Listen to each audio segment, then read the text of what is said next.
Thank you for joining me. I'm really happy to see you again. Yeah, it's good to see you. Thank you. It turns out we've actually spoken on a panel together before. We spoke on the Combating Anti-Semitism Movement Oh panel yeah, a few but it months was ago. virtual, It right? was virtual and it was Yeah, very short. Like we had about I think like 5 minutes each.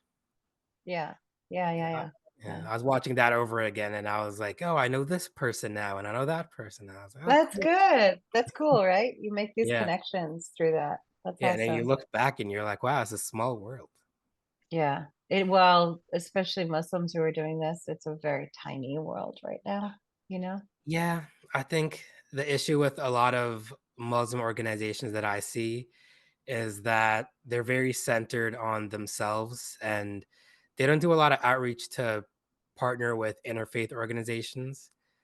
Something that I really try to do is partner with organizations that are the complete opposite to us. So we have a Christian organization we work with called the 67th Clergy Council, and Mm, they're very Christian. They work with reverends and uh, they're very tied into the Christian community here in Brooklyn. They're mm-hmm. fantastic. They focus a lot on gun violence, which I grew up in Brooklyn and I was affected by gun violence. I lost one of my good friends in middle school who was recruited by a gang.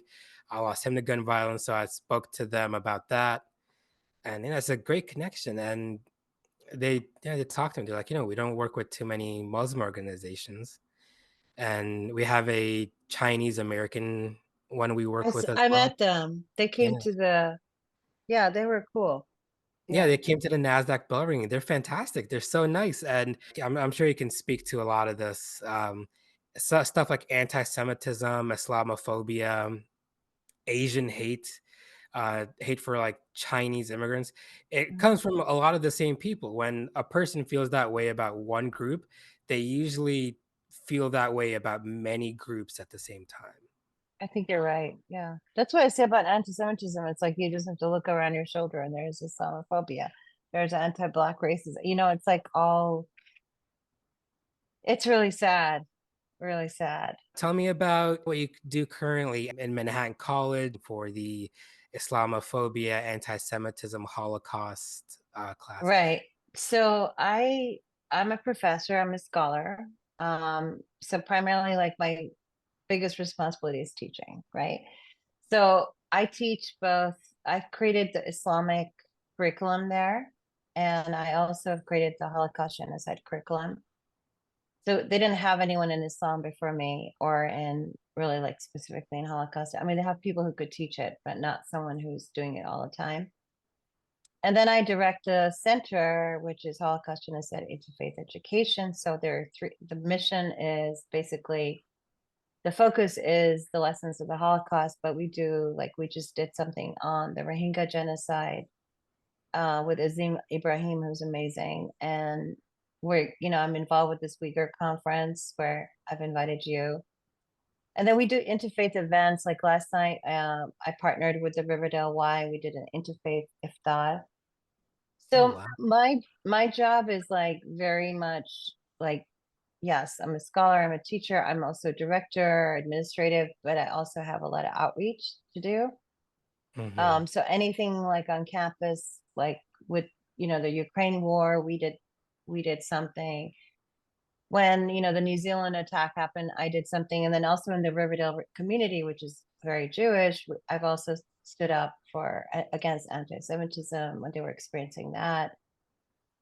Right now I've been trying, I haven't broken bridges with any of the synagogues. I continue to be their friend and also continue to support them, but it's kind of quiet and a lot of people have pulled away, meaning the Muslim like mosque and things like that because of Gaza, which Mhm. I understand on a certain level, but I also don't understand it because I consider myself an American Muslim, and I feel like I want my future generation and my own kids, right? So like I love young people and we have to exemplify how we get through moments like this together. Even if we're having difficult conversations. So that's basically what I do. I also have to write and publish and all that stuff. So, and I I go, I do a lot of consulting recently since October 7th, Mhm. for corporations, for nonprofit organizations, for communities. They bring me in, like even colleges, like, how do we talk about this? So go ahead, Mehnaz. And I'm like, okay. Um, so yeah, I try to, it's like conflict resolution in a way. It's also about being informed about the history of what you're teaching, but also knowing the public and the audience. So it's a very kind of layered way of being. I just kind of do it because I've done it now for 12 years or so. So that's what I do. Wow, you wear a lot of hats. I That's do. a lot of hats, a lot of juggling, and, I Yeah. think you do it very well. This is a crazy time that we live in. Israel and Palestine have always had issues, but since the October 7th attacks and Israel's retaliation to that, Islamophobia and anti-Semitism have really taken, a really big space in people's minds because now they're like brought to the forefront. It's like this community hates the other community for various reasons, and it goes back and forth. And Mala is a very Muslim American Mhm. organization. That's what we focus on. We don't focus too much on foreign affairs, foreign policy. That's not really what we're well versed in. We try to avoid it where we can. And I really want to see the community come back together because our Mhm. religions, Islam and Judaism, they're Abrahamic religions and they're like brother and sister. And I've always seen it as like a sibling rivalry, Mhm. and seeing the divisiveness is terrible. As Americans, we should really focus more on unity, solving issues where we can. Seeing the mosques pull away from interfaith events or partnerships with Jewish organizations or synagogues, to me, it's a little expected because their mentality is usually more centered on themselves. It's a little bit more Mhm. selfish. We need to break that to fight this division, to get together, to be like, hey, let's put our differences aside and break bread. Let's do iftars. Let's do for Hanukkah. We did a ton of events. It's really unfortunate to see. I'm really hoping we can get past it. It's nice to see somebody like yourself going out there and doing so much. Well, I mean, this is the time and the moment to do it. There were certain organizations, both Jewish and uh, Muslim, that were kind of, we had set programs in November and they were like, you sure you want to do this, Mehnaz? I'm like, this is the moment. This is the moment. Um, Mhm. and you know what? You could, there could be words said or exchanges made that are hurtful, but I think that that's part of the process of developing a strong sort of understanding of the pain of the other or the perspective of the other. So these are not easy things to do, and you have to be very careful. But I think that Muslims have to lead by example and say, what does Islam teach us? It teaches us to be peaceful Mhm. and to support the other. I mean, if you look at Prophet Muhammad's example, it just every day like amazes me during Ramadan, like how he would go out of his way to help people that hated him. And I think those stories and those ethical principles from the Quran especially have been lost. And I'm going to be talking about, like, at the Jewish Theological Seminary with a Christian and a Jew about, like textual analysis. And a lot of the times people say, oh, the Quran is anti-Semitic. It's really not. I have a chapter in my book about that. But the Hadith has some problematic verses, but so does the Quran, and so does the Bible, and so does the Torah. So I think that, how do you feel about your religion is really important. I feel like, my faith informs me to do the work I do. It's taught me throughout my life to be peaceful and to be, submissive to the higher power and not to judge, because only God is the ultimate judge. So I think that those lessons are really important to me and that have formed me. And there have been moments where I was a nihilist, like when I was younger and I was like, I don't believe in this. But also studying Judaism and coming back to my faith in a stronger way by understanding how they were thinking about their faith. And that's really important, I think, for people to do. They just don't study each other's texts. They don't understand their, I mean, religious awareness is so important. Even if you're in a secular state, it's not proselytizing, but it's like, okay, this is what I say to my students. Like, now you know why a Muslim goes and prays at Zohar in the middle of the day, or why they wear the hijab, or why they don't wear the hijab, or so these things are very like simple, but need to be talked about, exchanged. It's really easy to do interfaith work when times are easy and there's nothing going on, there's no wars going on. It's really easy to do interfaith events then. But like you said, we need it now more than ever. Like it's when, the going gets tough Right. that we need interfaith programs to do the Yeah. work. That's when they're most valuable. And I think that, like we have a responsibility against hate. Mhm. I mean, I think freedom of speech is marvelous. I mean, this is why I'm here in the United States, and we have religious freedom, which honestly we don't have even in Western Europe.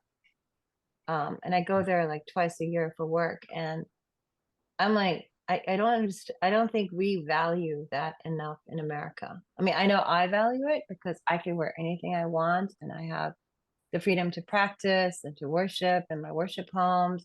I'm, speaking for all traditions, but there are many places that would not accept that, including a lot of the Arab and Muslim countries. And that's the saddening part of that people don't understand the legacy of Muhammad, or they don't understand the legacy of why the Quran was revealed at that time, was to help people bridge the differences rather than pull them apart. At this moment, I'm so lucky and grateful that I've studied Buddhism. And in Buddhism, there's this concept of deep listening, like to just be present, even when someone's angry at you, and just be present and listen. And it's frustrating, right? When you're not agreeing with someone, and just like think of like your partner or your kids or your family or your friend.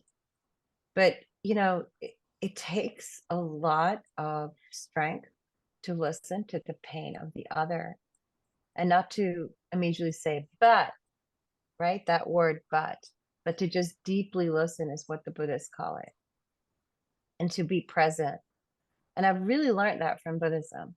And I try to practice it at home too. Like if someone's really frustrated, I just gonna pull myself back and just say, okay, listen to your daughter, listen to your husband, listen to whoever, is in my house.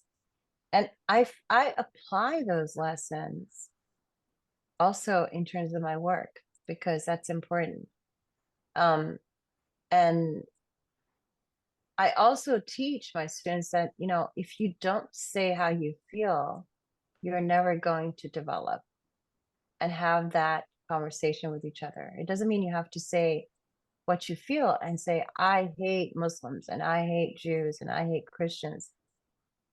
But you can say you feel terrible about what's going on with Gaza and you feel horrible for the Israeli hostages and the killings in Israel. And let's talk. Yes, let's talk about that and acknowledge your pain and suffering. But like you said, I'm not living in Israel and Palestine. And I really still feel like I don't have the knowledge of what's going on, even though I see it on the TV. And I'm trying to teach my students about different narratives and algorithms of what they're getting in social media and how to weed through that. And sometimes I'm lost. So how can they kind of see what's happening? But I do believe that what I can do here as a Muslim American and a leader of a community is to exemplify that even during this time we can have peace and solidarity, especially in America, right? And you're right, a lot of Muslims are not partnering because they feel like Jews will support Israel that's killing their people. But I also feel like there have been many moments where we have had wars overseas, drones in my country of birth, Pakistan, and Iraq. There were 500,000 people that were killed, and it was not a global phenomenon like it is today. And I think that's a question I'm still struggling with in my head. I'm involved with ASF and their Sephardi house, and I listen to a lot of their students speak about their experiences on campus, and they're terrified. They're getting threatened on social media and in person from their peers, from their classmates who are on campus with them, and they're afraid. So it's absolutely important to show support for Gaza and the Palestinian people, but we don't need to turn that into hatred for an entire race of people. It shouldn't turn into anti-Semitism. Well, yeah, I mean, there's bad actors on in every faith, right? In Mhm, every historical period. So I think if you assume, if one assumes, not you personally, but like you come to the table thinking, oh, Muslims don't do anything bad, or you know, Jews don't do anything bad. We're all just. I mean, that's actually not a fact, right? mhm, And so I think that you're right, but I also think that empathy has to do with the fact of people's experiences, right? And it has to do with listening again. And we need to do that. But, I've experienced Islamophobia. I'm sure you have. And I don't see white people as anti Muslim. Maybe in that particular incident, I saw that person as being hateful. But I could be a Jew or I could be a Black person, right? I mean, I'm a South Asian Muslim woman. So I have all three things going on, but at the same time, I feel like, okay, but I have all of these advantages of being in America and having the luxury of being a professor and, being sheltered, having food on my table and not being bombed, right? And I think that's a huge, huge thing that we don't think about and we're not grateful about. But I think your idea, like your conversation about we can't trust the Muslims is really the key between Muslim Jewish relations. And I felt like we had slowly started to build that trust in America.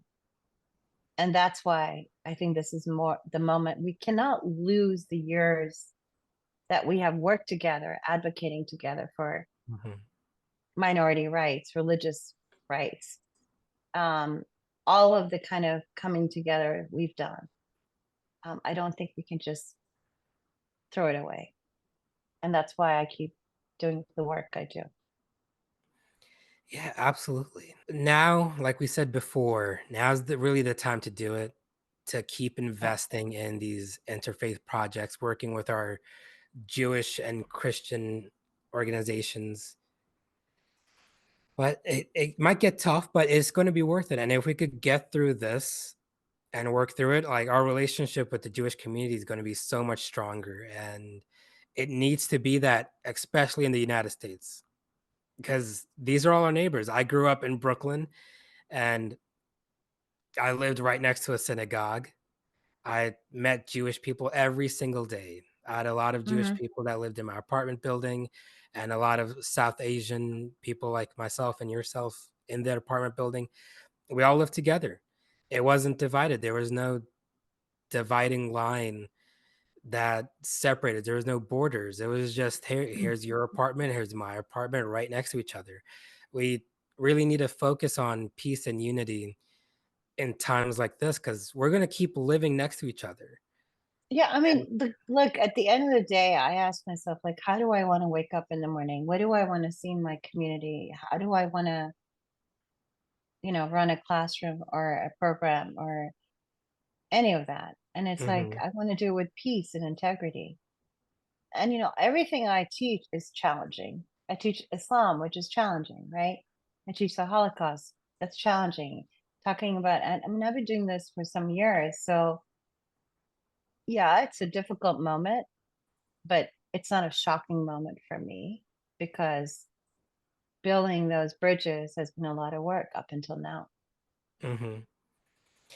How did you get started in this field? So I was raised like in Western Europe and Middle East, and then I came here and I was curious because I had Jewish and Hindu friends when I was younger in Western Europe because there was like a small minority of us in these schools. And then in the Middle East, I experienced like no Jews, and it was like very, say, anti-Semitic.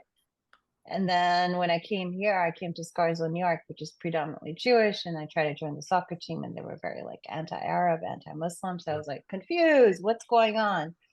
And then I went to Israel in '95, um, and then I just was like, wow, they just want the same thing. They want peace.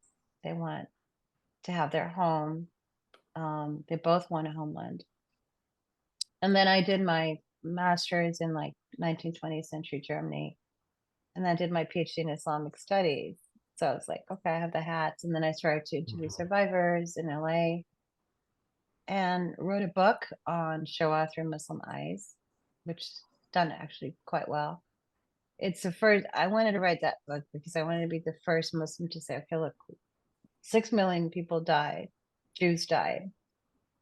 Let's acknowledge it. So I wanted to put it on paper, and I wanted to be a Muslim who publicly, I have all the interviews transcribed, to acknowledge the pain of Holocaust survivors. And to also, there's a whole chapter called, Is Islam Anti-Semitic? And then it says no. And I explain why. So it's a weird position to be in, but it's a very human position. So it doesn't, I mean, it challenges me only because people don't want to see it. You know, they don't want to kind of hear me empathize with Israeli victims or empathize with Gazan victims. Do you know Mhm. what? I do both, and I feel both. So there's no, I'm not going to change the Middle East map. But what I can do is change the maps in my community with my students, with organizations that I work with. That's all I can do as a human being. I think it really does start with young people. Yeah. It really does It's how, start on college campuses. right. And how they're constructed, what the leadership is on these campuses. I mean, my Muslim students are very peaceful, really sweet. They did a humanitarian bake sale for Gaza. They did advocacy work. We showed a film called Born in Gaza. They're doing an iftar next week. You know, so I've talked to them and I said, hey, you know, you guys want to do something? How are you feeling? We're fine, Dr. Preeti. You know, we feel okay. So it's not, it's, and then they also mentioned, and I think listeners should hear this, is that they didn't want to offend anyone in case somebody put a sign out that was offensive. So I think that's a lot of care from a group of young Muslim American students who really care about their Jewish student, you know, Jewish students or Jewish community in Riverdale. So I think that story hasn't, but the leadership is not there in these colleges, right? I mean, nobody, they're in silos. They're all in silos. Like the MSA and Hillel don't talk to each other.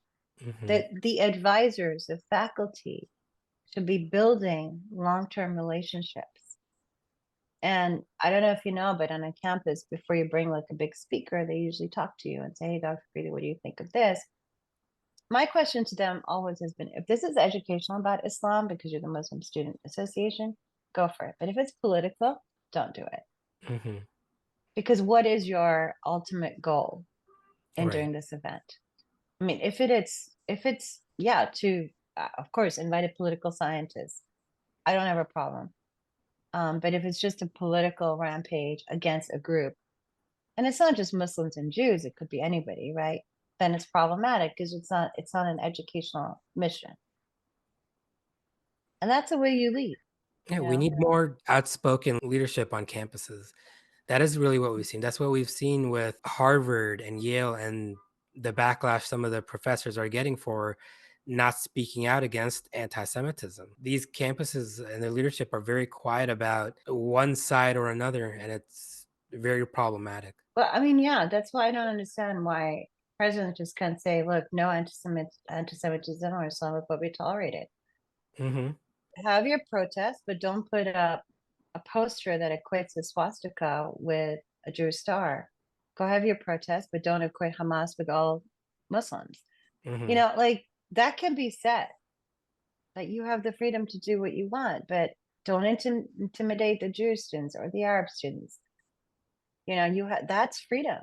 But our mission in our college, and I think most people have missions, you have to.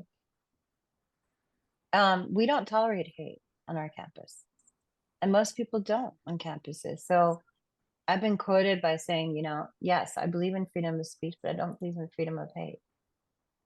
I Right. believe in the freedom of disagreement for sure, you know, and freedom of expressing your opinion.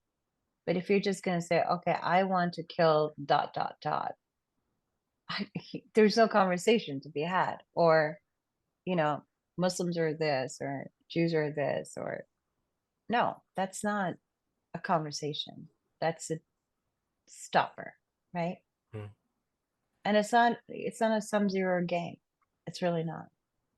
This It's really not. whole conflict. I mean, we're not going to get anywhere with it if we keep, instigating or breaking relationships of huge organizations that were paired up with each other. The biggest issue with religion right now is that it's been politicized. I think when people have a political agenda and Yeah. disguise that with religion, then we get into this horrible territory with terror groups like with Hamas. They want to control the people of Palestine. They want control over that region. They don't want, just peace for everybody. They have a political agenda. That's why they're considered an insurgency, not a gang, because they have a political agenda. They're not just committing Hmm. senseless violence. It has a motive of control and domination politically. The issue with Arab countries where we've moved past like the golden age of Islam and we're into Hmm. this weird territory of there's no free speech there, there's no freedom of religion. It's because of the political agenda. They want to be able to control their population, to force them to do what they want, to behave a certain way. It's really politics that Hmm. has really ruined the image of Islam. And if we can get further away from that, bring it back to the Quran and its moral teachings and the guidance that it gives us to be peaceful and understanding, I think we'd be better off. Yeah, I mean, it's interesting, like if you look at historical scholarship, people are saying, oh, we have to modernize and we have to revive the Quran. I think we have to go back to it I think the in a same way, thing. right? I mean, it's Mhm. like we just kind of lost our way somehow in terms of politics and suffering and, problems that we have, but also this sort of like idea of loss in the Muslim community. We just haven't gone over the loss of our empires and I mean, beautiful history, right? Intellectual Mhm. history and science and these philosophers. I mean, we just haven't spent our time educating our kids about these different trends in Islam. And so therefore re- we're creating this community in a vacuum where we're just saying, okay, this is the literal word of God and this is the literal hadith and this is what we have to follow. Otherwise we're doomed, right? Mhm. That's not how religion works, really. I mean, religion is a process. It's a process of learning. Every time I read the Quran, it gives me a different meaning. And, you know, in many traditions, you keep interpreting and understanding or looking for context or looking for different ways of looking at a verse or a chapter or a figure. Like a couple of years, I was really obsessed with the figure of Mary in the Quran, the whole chapter, and like looking at her turbulence of having Christ Mhm. being, a virgin. And I was like, wow, this is so amazing. Like this kind of existential sort of angst that she was having. I had never discovered that before, so there are different ways of doing that, but we don't know the truth, right? And it's okay.